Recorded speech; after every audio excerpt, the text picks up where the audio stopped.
Doctor ম্যানহাটনের বিভিন্ন clips হয়তো তোমরা অনেকেই দেখেছ। সুপারহিরোদের ভার্সেস ভিডিওগুলোতেও ডক্টর ম্যানহাটনকে one of the most powerful character বলা হয়, কিন্তু খুব কম দর্শকই ডক্টর ম্যানহাটনের মুভি দেখেছ। আজকে আমরা ডক্টর ম্যানহাটনের সেই মুভিটা দেখতে চলেছি, যার নাম ওয়াচম্যান। মূলত দি অ্যাভেঞ্জার্স, জাস্টিস লিগ, জাস্টিস সোসাইটির মতোই ওয়াচম্যানও একটা টিম, যেখানে ডক্টর ম্যানহাটনের সাথে আরও কয়েকজন সুপারহিরো আছে। আর এই মুভিটা ডিরেক্ট করেছে one of the best director Zack Snyder. তো বুঝতে পারছো ওয়াচম্যান সিনেমেটিক্যালি অ্যান্ড ভিজুয়ালি খুবই দুর্দান্ত হতে চলেছে। তো আর কথা না বাড়িয়ে চলো শুরু করি Watchmen movie explain. So hello everyone, welcome to Farhad's fiction. আমি ফরাদ আছি তোমাদের সাথে।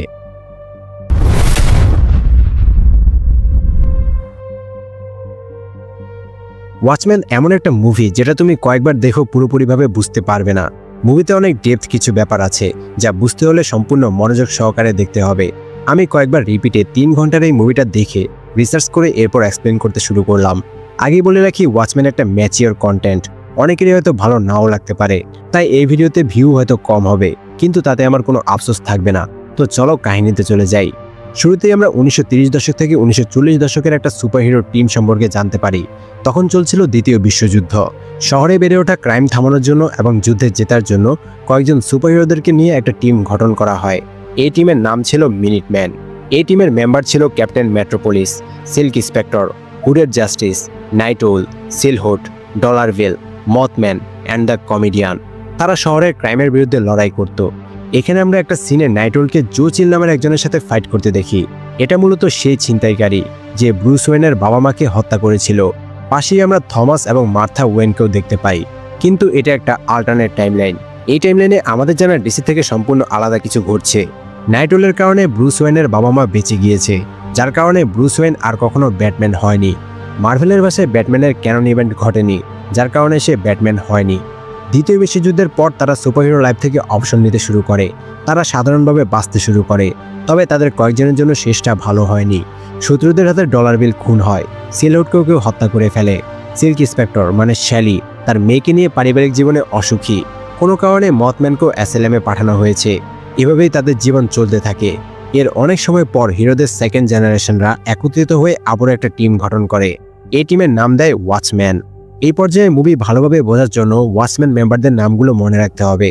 তারা হলো এডওয়ার্ড ব্ল্যাক বা কমেডিয়ান, আগের মিনিটম্যানের মেম্বার সিল্ক ইন্সপেক্টরের মেয়ে দ্য নিউ সিল্ক ইন্সপেক্টর, যার আসল নাম হচ্ছে লরি জুপিটার, ডক্টর জন অস্টারম্যান, যাকে আমরা ডক্টর ম্যানহাটন নামেই বেশি চিনি। এরপর আছে ওজামেন্ডিস বা আড্রিয়ান ভেইট, দ্য নিউ নাইট ওল ড্যানিয়েল, এবং শেষ মেম্বার হলো রোশেক। এরপর আমরা এই মুভির কিছু দারুণ সিনেমেটিক শট দেখতে পাই।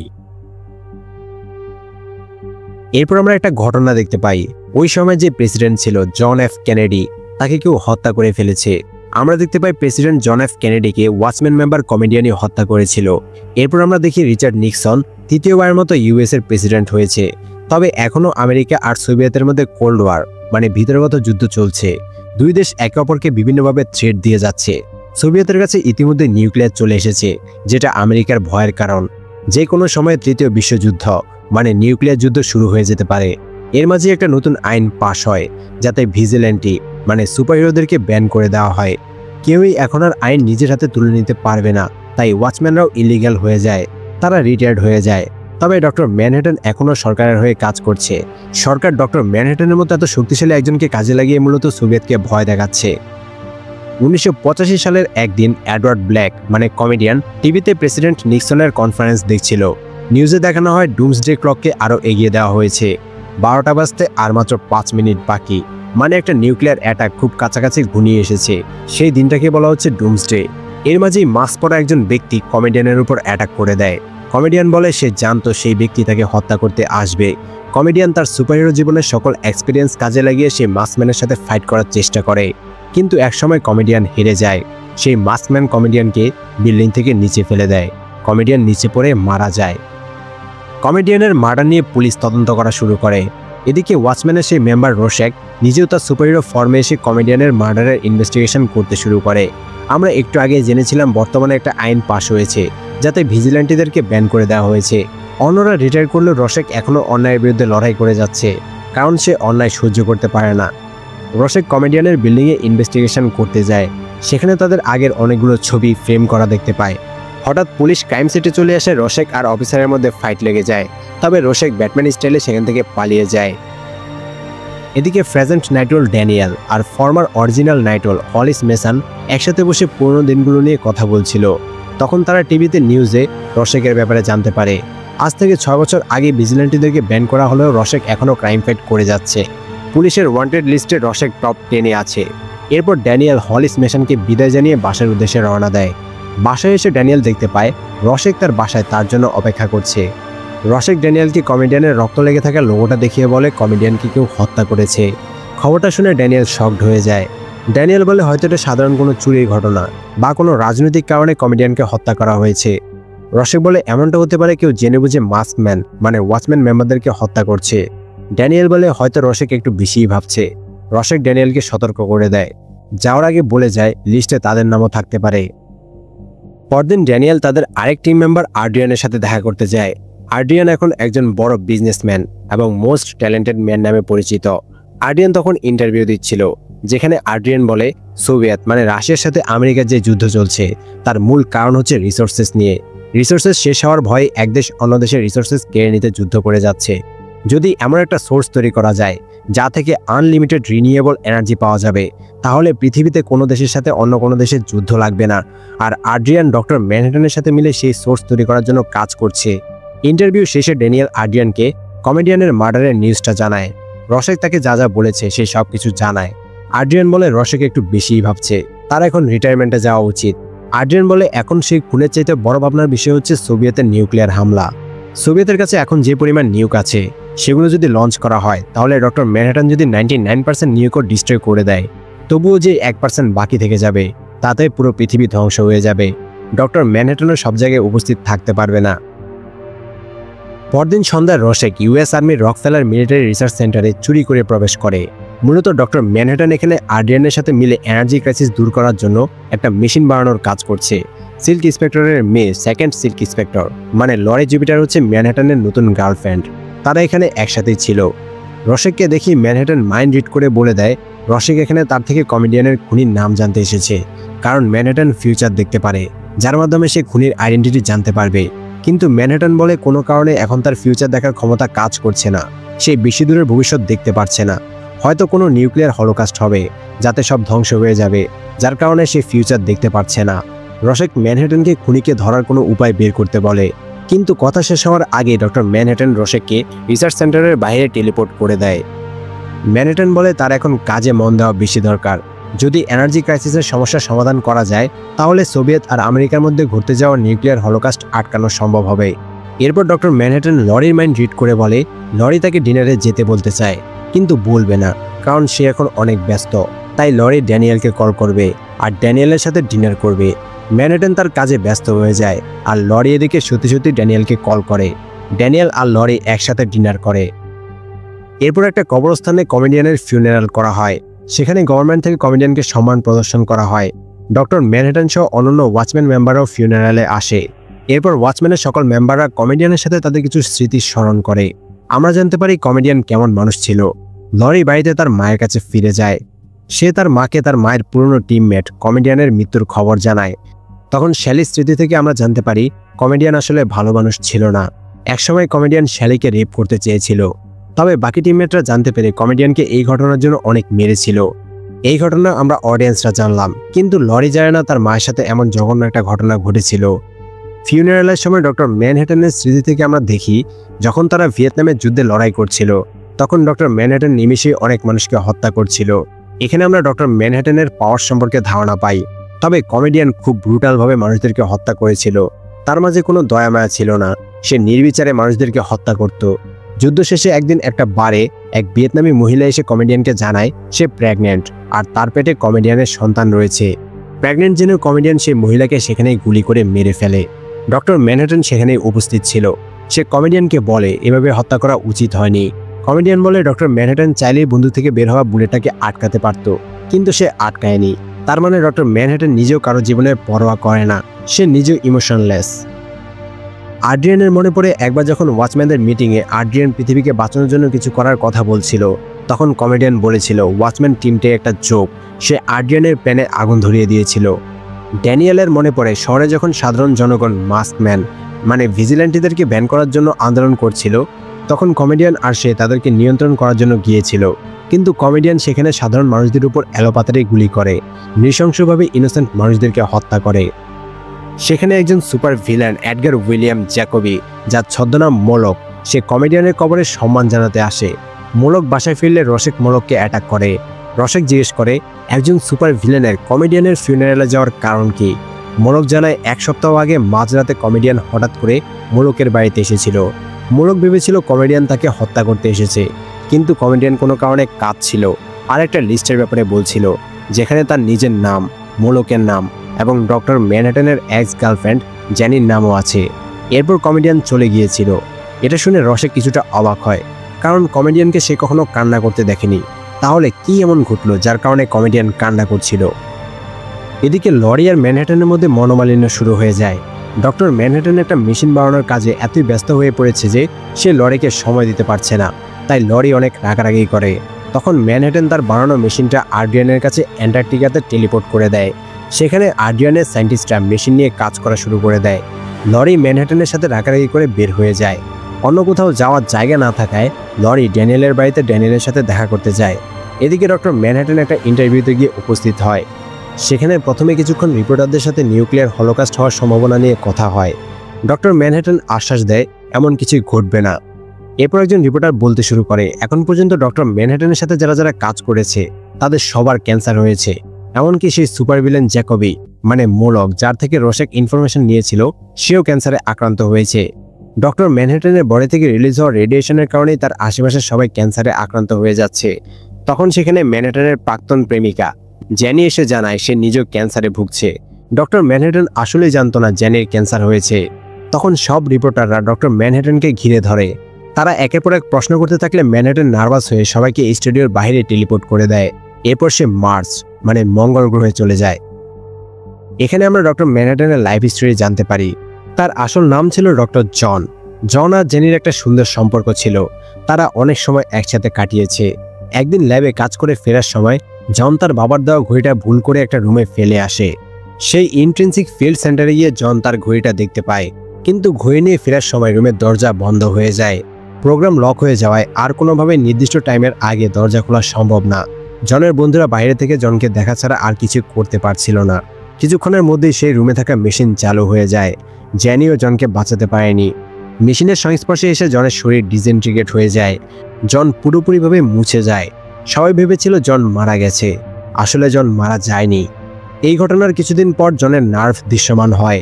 এর কিছুদিন পর তার স্কেলিটন তৈরি হয় এবং সে আবারও গায়েব হয়ে যায়।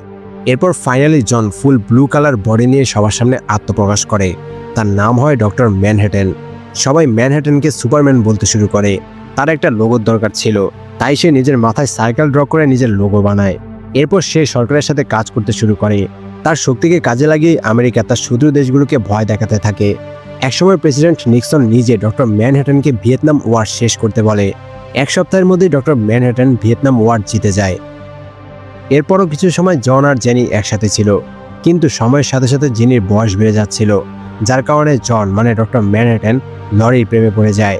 মার্চে থেকে ডক্টর ম্যানহাটন বুঝতে পারে সে পৃথিবী আর মানুষদের জীবনের সাথে বোর হয়ে গেছে, তাই সে মার্চে একটা বড় ডিভাইস বানাতে শুরু করে। এদিকে ডক্টর ম্যানহাটনের এভাবে গায়েব হয়ে যাওয়াকে সোভিয়েত আমেরিকার কোনো ধরনের চাল মনে করছে, তাই তারা অ্যাটাক করার জন্য প্রিপারেশন নিতে শুরু করে দিয়েছে। প্রেসিডেন্ট নিক্সনও এখন স্ট্রাইক করার জন্য প্রস্তুত থাকার অর্ডার দিয়ে দেয়। মাত্র 2 দিন সময় আছে। ডক্টর ম্যানহাটন যদি 2 দিনের মধ্যে ফিরে এসে সমস্যার সমাধান না করে তাহলে সব শেষ হয়ে যাবে। গভর্নমেন্ট অফিসিয়ালরা লরিকে ম্যানহাটনের গায়েব হয়ে যাওয়ার ব্যাপারে দোষারোপ করে।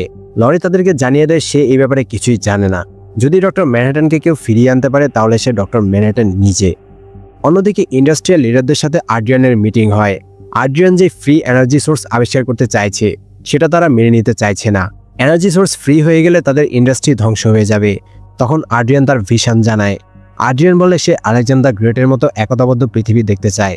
মূলত আর্ডিয়ানের এই ফ্রি এনার্জি সোর্স উদ্ভাবন হয়ে গেলে তাদের বিজনেস বন্ধ হয়ে যাবে, তাই তারা আর্ডিয়ানের এই প্রজেক্ট মেনে নেয় না। তবে আর্ডিয়ান তাদেরকে বলে সে চাইলে তাদের সবাইকে 3 বার কিনে আবার বেচতে পারে। আর্ডিয়ান তাদেরকে থ্রেট দেয়। তারা কথা বলছিল, এর মাঝে লিফটের দরজা ওপেন হয়। আরেকজন ডেলিভারি ম্যানের এন্ট্রি হয়। আসলে সে ছিল একজন শুটার। সে আর্ডিয়ানের উপর হামলা করে দেয়। তবে আর্ডিয়ানের রিফ্লেক্সের কারণে তার গায়ে কোনো গুলি লাগে না এবং সে খুনিকে কাবু করে ফেলে। কিন্তু তার থেকে কোনো ইনফরমেশন জানার আগে সে সায়ানাইড খেয়ে সুইসাইড করে ফেলে। রোশেক ইনভেস্টিগেশন করে আড্রিয়ানকে যে হত্যা করতে চেয়েছিল তার আইডি কার্ড খুঁজে পায়, জানতে পারে সে পিরামিড ট্রান্সন্যাশনাল কোম্পানিতে কাজ করত। আর এর আগে মোলকের বাড়িতে রোশেক পিরামিড ট্রান্সন্যাশনালের লেটার দেখতে পেয়েছিল, তাই রোশেক আবারও মোলকের বাড়িতে মোলকের থেকে পিরামিডের বসের পরিচয় জানতে চায়। সেখানে গিয়ে রোশেক দেখতে পায় তার আসার আগেই কেউ মোলককে হত্যা করে রেখে গেছে। বাইরে পুলিশ অপেক্ষা করছে, তারা রোশেককে সারেন্ডার করতে বলে। রোশেক বুঝে যায় তাকে ফাঁসানোর জন্য কেউ এই ফাঁদ পেতেছে, তবে সে এত সহজে ধরা দেবে না। সেখানে থাকা অফিসারদের সাথে অনেকক্ষণ রোশেকের ফাইট হয়। রোশেক তাদের সাথে অনেক ভালো ফাইট করে, কিন্তু এই মুভিতে সুপারহিরোদেরকে রিয়েলিস্টিক রাখা হয়েছে। রোশেক অনেকক্ষণ ফাইট করে, কিন্তু একসময় ধরা পড়ে যায়। তার মাস্ক খুলে ফেলা হয়, সবাই তার আসল আইডেন্টিটি জেনে যায়। তার আসল নাম ওয়াল্টার কোভ্যাক্স। মোলকের মার্ডারের জন্য রোশেককে অ্যারেস্ট করা হয়। একজন সাইকিয়াট্রিস্ট এসে রোশেকের মেন্টাল হেলথ চেক করার জন্য বিভিন্ন প্রশ্ন করতে শুরু করে। এখানে আমরা রোশেকের স্টোরি জানতে পারি। ছোটবেলায় রোশেক অনেক বুলিংয়ের শিকার হয়েছে। সে আগে থেকেই এমন ব্রুটাল ছিল না, সোসাইটি তাকে ব্রুটাল বানিয়েছে। একবার সে একটা কিডন্যাপ কেস নিয়ে তদন্ত করছিল। খোঁজ করতে করতে কিডন্যাপারের আস্তানায় গিয়ে দেখতে পায় 6 বছরের সে ছোট্ট মেয়েটার পা 2টা কুকুর টেনে ছিঁড়ে খাচ্ছে। এমন একটা মর্মান্তিক দৃশ্য দেখার পর রোশেক আর নিজেকে কন্ট্রোল করতে পারেনি। রোশেক সেই প্যাডোফিল কিডন্যাপারের মাথায় এলোপাতাড়ি কুপিয়ে তাকে হত্যা করে ফেলে। সেদিনই ওয়াল্টার মারা গিয়ে ইভিলদের জম রোশেকের জন্ম হয়েছিল। রোশেককে জেলে বন্দি করা হয়। অন্যদিকে ডক্টর ম্যানহাটন চলে যাওয়ায় লরি আর ড্যানিয়েলের মধ্যে সম্পর্ক গড়ে ওঠে। তারা একসাথে থাকতে শুরু করে। একদিন লরি আর ড্যানিয়েল ঠিক করে তারা আবারও ক্রাইমের বিরুদ্ধে ফাইট করবে, তাই তারা নিজেদের স্যুট পরে সুপারহিরো গেট আপ নিয়ে নেয়। ড্যানিয়েলের স্যুট আপ দেখে মনে হতে পারে আমরা ব্যাটম্যানকে দেখছি। তারা প্রথমত একটা আগুন লাগা বিল্ডিংয়ে গিয়ে সেখানে ফেসে থাকা সবাইকে উদ্ধার করে। এরপর ঠিক করে তাদের পার্টনার রোশেককে জেল থেকে উদ্ধার করে আনবে। তারা জেলে রোশেককে উদ্ধার করতে চলে যায়। এদিকে জেলে রোশেকের অনেক শত্রু বন্দী ছিল, যাদেরকে রোশেকই অ্যারেস্ট করিয়েছে। তারা রোশেককে মারার জন্য রেডি হয়ে আসে, তবে উল্টো রোশেকের হাতে তারা মার খেতে থাকে। লরি আর ড্যানিয়েল এসে প্রিজনারদের সাথে ফাইট করতে থাকে। রোশেক আবারও তার মাস্ক পরে নেয়। কিছুক্ষণ ফাইট করার পর তারা 3 জন তাদের শিপে করে জেল থেকে পালিয়ে যায়। ফিরে গিয়ে তারা সেখানে ডক্টর ম্যানহাটনকে দেখতে পায়। লরি বলে সে টিভিতে দেখেছে ম্যানহাটন মার্চে আছে, তাহলে সে এখানে কি করছে? ম্যানহাটন বলে সে এখনো মার্চেই আছে, মানে এটা তার একটা ক্লোন। সে তো ভবিষ্যৎ বলতে পারে। সে জানায় মার্চে তাদের ইম্পর্টেন্ট কথা বলতে হবে। সেখানে লরি তাকে পৃথিবীকে বাঁচানোর জন্য কনভিন্স করবে। এরপর ম্যানহাটন লরিকে টেলিপোর্ট করে মার্চে নিয়ে যায়। এদিকে একটা গ্যাং যখন জানতে পারে হিরোরা রোশেককে জেল থেকে ছাড়িয়ে এনেছে, তখন তারা ফার্স্ট নাইটওয়াল হলিসকে মারার সিদ্ধান্ত নেয়। তারা হলিসের বাড়িতে অ্যাটাক করে। হলিস যদিও বৃদ্ধ হয়ে গেছে, কিন্তু সে তো একসময় হিরো ছিল। সে অনেকক্ষণ তাদের সাথে ফাইট করে, কিন্তু একসময় হলিস আর পেরে ওঠে না। গুন্ডাগুলো হলিসকে সেখানেই হত্যা করে ফেলে। তখনই রোশেক আর ড্যানিয়েল ইনভেস্টিগেশন করার জন্য একটা বারে যায়। সেখানে একজন গ্যাং মেম্বারকে মেরে তার থেকে ইনফরমেশন বের করে। সে জানায় ড্যানিয়েলকে যে অ্যাটাক করেছিল তাকে জ্যানি স্লেটার হায়ার করেছিল। ডক্টর ম্যানহাটনের এক্স জ্যানি স্লেটার পিরামিডের হয়ে কাজ করে। তখন তারা সেখানে টিভিতে নিউজে হলিসের মৃত্যুর কথা জানতে পারে। হলিস ড্যানিয়েলের অনেক কাছের ছিল। ড্যানিয়েল রেগে গিয়ে সেখানে সেই গ্যাং মেম্বারকে মারতে মারতে জিজ্ঞেস করে হলিসকে কে মেরেছে, তবে সে বলে হলিসের মৃত্যু সম্পর্কে সে কিছুই জানে না। অন্যদিকে মার্চে ম্যানহাটন লরিকে বলে সে জানে কিছুক্ষণের মধ্যে লরি তাকে বলবে সে ড্যানিয়েলের সাথে সম্পর্কে আছে। লরি জিজ্ঞেস করে সে তো ভবিষ্যৎ কি হবে জানে। লরি তাকে ছেড়ে যাবে সেটাও জানে। রিপোর্টাররা তাকে সেদিন কি জিজ্ঞেস করবে সেটাও সে জানতো। তাহলে সে রিয়েক্ট কেন করে, সহজে মেনে নেয় না কেন? তখন ম্যানহাটন একটা লেজেন্ডারি ডায়লগ বলে। মূলত ডক্টর ম্যানহাটন ভবিষ্যতের ঘটনা জানলেও নিজের অ্যাকশনগুলোকে সে চেঞ্জ করতে পারে না। আগে থেকে জানার পরও সে অন্যদের মতো রিয়েক্ট করে। ভবিষ্যৎ চেঞ্জ করার ক্ষমতা তার নেই। ম্যানহাটন একটা ডায়লগ দেয়, we all are puppets, I am just a puppets who can see the strings, মানে আমরা সবাই পুতুল। আর ডক্টর ম্যানহাটন এমন একটা পুতুল যে তাকে নাচানোর সুতাগুলো দেখতে পায়, কিন্তু সেগুলোকে সে কন্ট্রোল করতে পারে না। লরি ডক্টর ম্যানহাটনকে পৃথিবীকে বাঁচানোর জন্য অনুরোধ করে, কিন্তু ম্যানহাটন বলে তার এই লাল দুনিয়া মানে মার্চ এখন তার জন্য পৃথিবীর চাইতে বেশি গুরুত্বপূর্ণ। এদিকে ড্যানিয়েল আর রোশেক অ্যাড্রিয়ানের অফিসে যায়। অ্যাড্রিয়ান না থাকায় ড্যানিয়েল অ্যাড্রিয়ানের কম্পিউটার থেকে ইনফরমেশন নেওয়ার জন্য কম্পিউটার অন করে। সামনে থাকা একটা বইয়ের নাম থেকে গেস করে সে অ্যাড্রিয়ানের কম্পিউটারের পাসওয়ার্ড ক্র্যাক করে ফেলে। তখন তারা যা জানতে পারে তা ছিল খুবই শকিং। মূলত অ্যাড্রিয়ান নিজে ভেট ইন্ডাস্ট্রি এবং একই সাথে পিরামিড কোম্পানির মালিক। তার মানে অ্যাড্রিয়ান প্ল্যান করে কমেডিয়ান এবং অন্যান্যদেরকে হত্যা করিয়েছে। তার উপর যেই হামলা হয়েছিল সেটা সে নিজে করিয়েছিল। আর সে নিজের হাত থেকে সেই অ্যাটাকারের মুখে সায়ানাইড দিয়ে তাকে হত্যা করেছিল, যাতে সে কিছু বলতে না পারে। অন্যদিকে অ্যান্টার্কটিকা অ্যাড্রিয়ানের নতুন হেডকোয়ার্টারে সায়েন্টিস্টরা জানায় ডক্টর ম্যানহাটনের এনার্জি রিয়েক্টর অনলাইন হয়ে গেছে। তখন অ্যাড্রিয়ান সেই সায়েন্টিস্টদেরকে সেখানে মেরে ফেলে। এরপর একটা মেশিনের মাধ্যমে তাদের বডিগুলো ডিসইন্টিগ্রেট করে দেয়। অ্যান্টার্কটিকায় অ্যাড্রিয়ানকে থামাতে যাওয়ার আগে রসেক তার ইনভেস্টিগেশন সে যে ডায়েরিতে লিখত সেই ডায়েরিটা একটা নিউজ পোর্টালে মেল করে দেয়, যাতে সে বেঁচে ফিরতে না পারলেও সবাই সত্যিটা জানতে পারে। মার্চে ম্যানহাটন লরিকে একটা সত্যি রিভিল করে। সে ভিশনের মাধ্যমে লরিকে দেখায় লরির আসল বাবা হচ্ছে কমেডিয়ান। সে আসলে কমেডিয়ান আর শ্যালির মেয়ে। এই সত্যি জেনে লরি অনেক কষ্ট পায়। লরির কষ্ট দেখে ম্যানহাটন লরিকে হাসানোর জন্য অনেক সুইট কথা বলতে শুরু করে। এদিকে রসেক আর ড্যানিয়েল অ্যান্টার্কটিকায় অ্যাড্রিয়ানের সামনাসামনি হওয়ার জন্য আসে। অ্যাড্রিয়ান জানতো তারা আসবে, তাদের মধ্যে ফাইট শুরু হয়ে যায়। তবে অ্যাড্রিয়ান যেমন স্মার্টেস্ট তেমনি ভালো ফাইটার। তারা দুজন মিলেও অ্যাড্রিয়ানের সাথে ফাইটে জিততে পারে না। রসেক জিজ্ঞেস করে অ্যাড্রিয়ান এসব কেন করছে। অ্যাড্রিয়ান বলে কমেডিয়ান তার প্ল্যান জেনে গিয়েছিল, তাই কমেডিয়ানকে হত্যা করতে হয়েছে। সে $2 বিলিয়ন খরচ করেছে যাতে ডক্টর ম্যানহাটন তার ভবিষ্যৎ দেখতে না পারে। এরপর প্ল্যান করে ম্যানহাটনের সাথে কাজ করা লোকেদের মধ্যে ক্যান্সার দিয়েছিল। ম্যানহাটন নিজেকে দোষী মনে করে মার্চে চলে গিয়েছে। এই সময়ের মধ্যে সে তার প্ল্যান মতো কাজ করতে পেরেছে।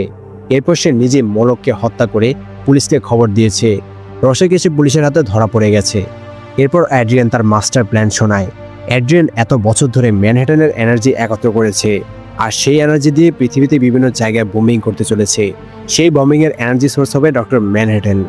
সবাই ভাববে এই অ্যাটাকগুলো ডক্টর ম্যানহাটন করেছে। ডক্টর ম্যানহাটন মানবজাতির এবং পৃথিবীর শত্রু হয়ে যাবে। তখন পৃথিবীর সকল ক্ষমতাধর দেশগুলো নিজেদের অস্তিত্ব টিকিয়ে রাখার জন্য ডক্টর ম্যানহাটনের সাথে লড়াই করার জন্য একে অপরের সাথে হাত মেলাবে। সোভিয়েত আর আমেরিকার মধ্যকার নিউক্লিয়ার যুদ্ধ থেমে যাবে। তার করা এই বম্বিংগুলোতে 15 মিলিয়ন মানুষ মারা যাবে ঠিকই, কিন্তু বিনিময়ে বিলিয়ন্স মানুষ এবং পৃথিবীতে নিউক্লিয়ার যুদ্ধ থেকে বেঁচে যাবে। এসব শুনে রসেক বলে তারা বেঁচে থাকতে এমন কিছু করতে দিবে না, কিন্তু অ্যাড্রিয়ান জানায় সে তার মাস্টার প্ল্যান আগেই বলে দিবে, সে এত বোকা না। ইতিমধ্যে টোকিও, লন্ডন, প্যারিস, বেইজিং, মস্কোতে ব্লাস্ট করা হয়ে গেছে। সেসব জায়গা ধ্বংস হয়ে গেছে। কয়েক সেকেন্ডের মধ্যে নিউ ইয়র্কে বোম্বিং হতে যাচ্ছে। নিউ ইয়র্কে বোম্বিং হয়ে পুরো শহর ধ্বংস হয়ে যেতে থাকে। ম্যানহাটন আর লরি নিউ ইয়র্কে আসে। ম্যানহাটন বুঝতে পারে অ্যাড্রিয়ান তার পাওয়ার্স ব্যবহার করে এই বোমব্লাস্টগুলো করেছে। এদিকে প্রেসিডেন্ট নিক্সনের কাছে খবর আসে অ্যাটাক হয়েছে, তবে সোভিয়েত ইউনিয়ন না, ডক্টর ম্যানহাটন এই অ্যাটাক করেছে। ম্যানহাটন অ্যান্টার্কটিকায় এসে অ্যাড্রিয়ানকে এসব থামাতে বলে। তখন অ্যাড্রিয়ান ম্যানহাটনকে মারার চেষ্টা করে। ডক্টর ম্যানহাটন আবারও ডিসইন্টিগ্রেট হয়ে যায়। সুযোগ পেয়ে লরি অ্যাড্রিয়ানকে গুলি করে দেয়। অ্যাড্রিয়ান মাটিতে লুটিয়ে পড়ে। তবে অ্যাড্রিয়ান মারা যায়নি, কারণ অ্যাড্রিয়ান এতটাই ফাস্ট যে সে বুলেটও আটকে ফেলতে পারে। তখন ডক্টর ম্যানহাটন আবারও নিজের বডি রিফর্ম করে অ্যাড্রিয়ানের কাছে আসে। ম্যানহাটন অ্যাড্রিয়ানকে মারতে যাবে, তখন অ্যাড্রিয়ান টিভিতে নিউজ চালিয়ে দেয়। নিউজে প্রেসিডেন্ট নিক্সন বলছে এখন তাদের সবার সম্মিলিত শত্রু হচ্ছে ডক্টর ম্যানহাটন। তাই তারা সোভিয়েতের সাথে সকল শত্রুতা ভুলে ডক্টর ম্যানহাটনের বিরুদ্ধে লড়াই করার জন্য হাত মিলিয়েছে। এই নিউজ দেখে সবাই বুঝতে পারে অ্যাড্রিয়ানের কারণে অনেক মানুষ মারা গেছে, কিন্তু পৃথিবীতে শান্তি ফিরে এসেছে। ম্যানহাটন অন্যদেরকে এই ব্যাপারে চুপ থাকতে বলে, যাতে শান্তি ভঙ্গ না হয়, কিন্তু রসেক তো চুপ থাকবে না। রসেক বলে সে সবাইকে জানাবে এসবের পেছনে কে এবং কারা আছে। রসেক বের হয়ে যাওয়ার সময় ম্যানহাটন রসেককে বোঝানোর চেষ্টা করে মিলিয়ন্স মানুষ মারা গিয়েছে, কিন্তু বিলিয়ন্স মানুষ বেঁচে গেছে। কিন্তু রসেক বলে তাকে আটকাতে হলে একটাই উপায় আছে, সেটা হলো তাকে মেরে ফেলা। রসেক ম্যানহাটনকে তাকে মেরে ফেলতে বলে। আর কোনো উপায় না থাকায় ম্যানহাটন রসেককে মেরে ফেলে। রসেকের মৃত্যুতে ড্যানিয়েল অনেক ভেঙে পড়ে। ডক্টর ম্যানহাটন পৃথিবী ছেড়ে অন্য কোনো গ্যালাক্সিতে চলে যায়। রেগে গিয়ে ড্যানিয়েল অ্যাড্রিয়ানকে মারতে শুরু করে। তবে এবার অ্যাড্রিয়ান আর কোনো ফাইট ব্যাক করে না। সে যা চেয়েছে তা পেয়ে গেছে। এখন আর তার লড়াই করার কোনো প্রয়োজন নেই। ড্যানিয়েল আর লরি অ্যাড্রিয়ানকে সেখানে রেখে ফিরে আসে। ফিরে এসে লরি তার মাকে বলে সে জেনে গেছে কমেডিয়ান তার বাবা। এদিকে রসেক তার ডায়েরিটা যে নিউজ পোর্টালে দিয়েছিল তারা নতুন কিছু ছাপানোর জন্য খুঁজছে, আর পাশেই রসিকের ডায়েরিটা পড়ে আছে। তাহলে সত্যিটা কি সবাই জেনে যাবে আর বিশ্বের শান্তি আবারও নষ্ট হয়ে যাবে? সেটার উত্তর আমাদের কাছে অজানাই রয়ে যায়। মুভি এখানেই শেষ হয়। তো কেমন লাগলো ওয়াচম্যান মুভিটা অবশ্যই কমেন্টে জানাবে। তোমাদের যদি এরকম মুভি ভালো লেগে থাকে তাহলে অবশ্যই ভিডিওতে লাইক করে ইন্সপিরেশন দিবে, যাতে এরকম মুভি আরও আনতে পারি। এরপর কোন মুভিটা দেখতে চাও সেটা কমেন্টে জানাতে পারো। ভিডিও ভালো লাগলে লাইক কমেন্ট এন্ড শেয়ার করে দিও। আর এরকম অসাম ভিডিও আরও পেতে অবশ্যই সাবস্ক্রাইব করে বেল আইকন বাজিয়ে দিও। Bye bye.